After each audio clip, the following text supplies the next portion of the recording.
Emmanuel Macron's tight grip on UK energy has been mapped by Daily Express after fears that dependency on France could increase following Boris Johnson's net zero pledges. The UK already hugely depends on France as a source of energy. In terms of renewable energy, Britain looks to Paris to help power its industries and homes. That dependency is expected to increase as the UK pushed to phase out fossil fuels as it transitions to a net zero economy, a target that Boris Johnson plans to reach by 2050. An important part of reaching that target was set out in Prime Minister Boris Johnson's 10-point plan for a green industrial revolution. In this blueprint, Mr. Johnson lays out his plan to decarbonise the economy, and an important aspect of that was a drive to advance nuclear power, as well as advancing offshore wind. This could spell good news for France, which already generate a fifth of the UK's electricity through 8 nuclear power stations owned by its state-owned energy company, EDF. With plans to expand their influence over UK's nuclear power,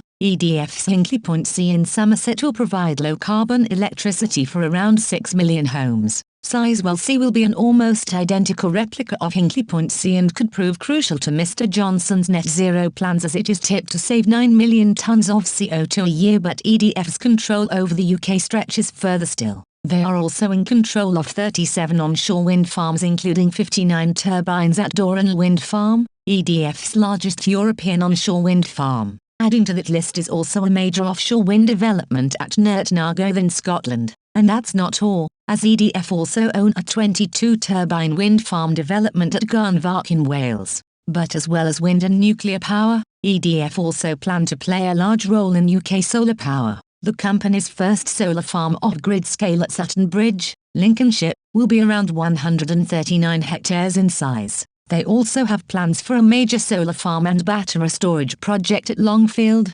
Essex, as they're already building solar panels on the roofs of a number of Tesco's largest stores in England, which will supply them directly with renewable power. While these developments look promising for Boris Johnson as he continues to drive to net zero and reduce emissions, and with more key pledges expected to be announced at the COP26 climate summit in Glasgow this week, there is a catch. Britain and France have been at loggerheads over fishing rights in a post-Brexit row. While France says the UK is violating part of its Brexit deal, the UK has stood firm against calls to issue more fishing licensing for French boats in Jersey seas. This has outraged Mr. Macron, who has threatened to sanction Britain if they do not back down. And one measure they may take, which has shaken up Westminster, is cutting off energy supplies. Clément Beaune, a close ally of the French president, warned last month that would take measures at the European level or nationally to apply pressure on the United Kingdom. We defend our interests. We do it nicely and diplomatically,